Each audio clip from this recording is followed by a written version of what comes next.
I get asked all the time about my dehydrated food cabinet, and I thought I'd make a really quick video and try to answer as many of them as I possibly can. So let's go.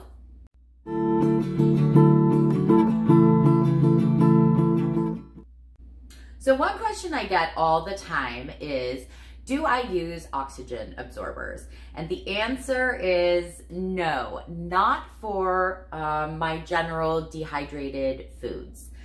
Freeze dry is another thing, but for the foods that we dehydrate, like our tomatoes, our apples, fruit rolls, carrots, on and on, I am using them all the time. And when you use an oxygen absorber, every time you open that jar, that absorber needs to be replaced. So that can get quite expensive if you're using them all the time. It's not necessary to use them at all if your food was dried properly and is stored in an airtight container where no moisture can get in. Also preferably in a dark cabinet. So I have, that's where I keep mine stored as well. So it's really not necessary. They will keep for 6 months to a year, just like this, without the absorber. Another question I get all the time is, how long does it last? Well, that's a tricky one because it really depends on what the food is and how you dried it.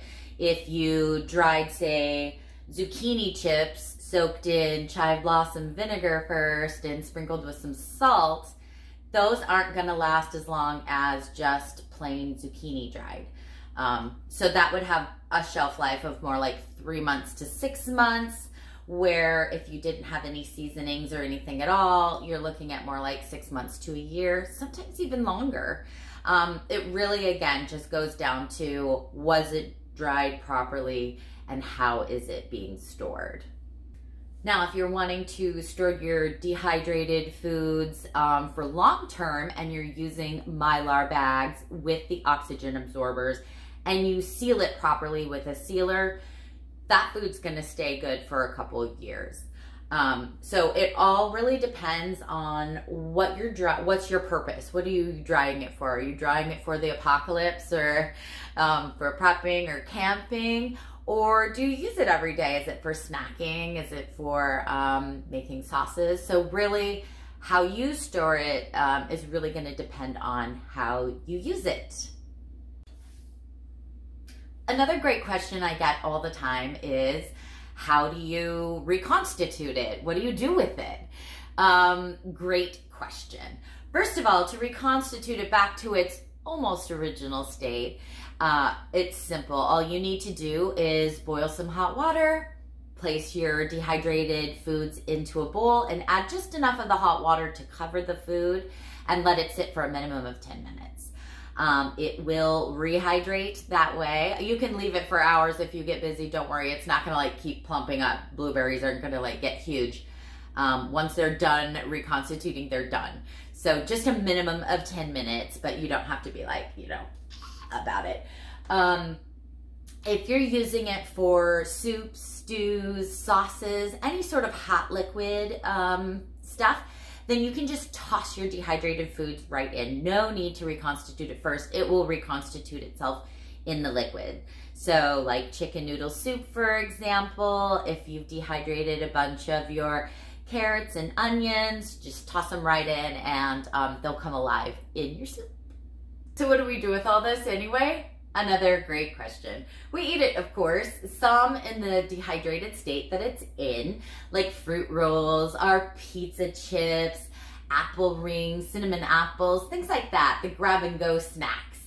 But I also reconstitute quite a bit and use it in cooking, like blueberries, for example, reconstituted and used in muffins, or tomatoes, used in a delicious basil tomato pasta salad that I make, or on pizza. I mean, really, it's so versatile. Sky's the limit on what you do with your dehydrated tomatoes, honestly. And then there's some things that I have dried that we don't eat as is. Like, for example, my tomato skins here. I have these dried whole, waiting to be ground. I already have a jar of tomato powder, but powder has a shelf life of about 3 to 6 months. So I always keep my extra whole waiting to go. That way I'll have the best powder ever. So even though we don't eat it in this state, it eventually winds up on our plate somehow. That's the same with some of our apple peels here. I grind them up and stick them into baking. I've got dehydrated onions here too that I just flake up.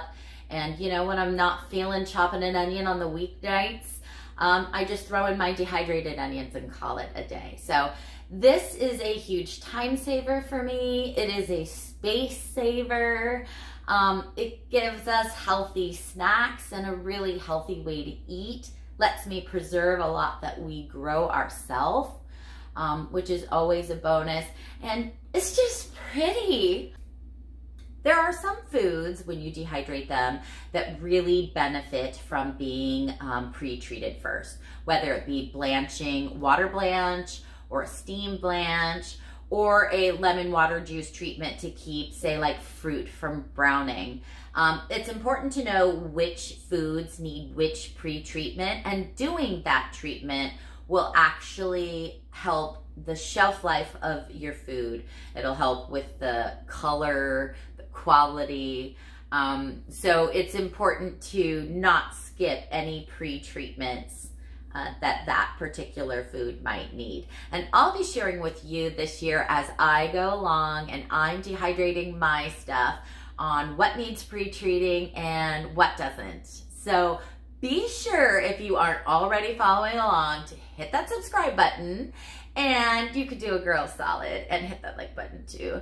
And we can dehydrate together this year and you'll be a master before you know it. Thanks for joining me today. I hope I answered some of your questions about dehydrating. If you have any others, just drop them in the comments below. Until next time.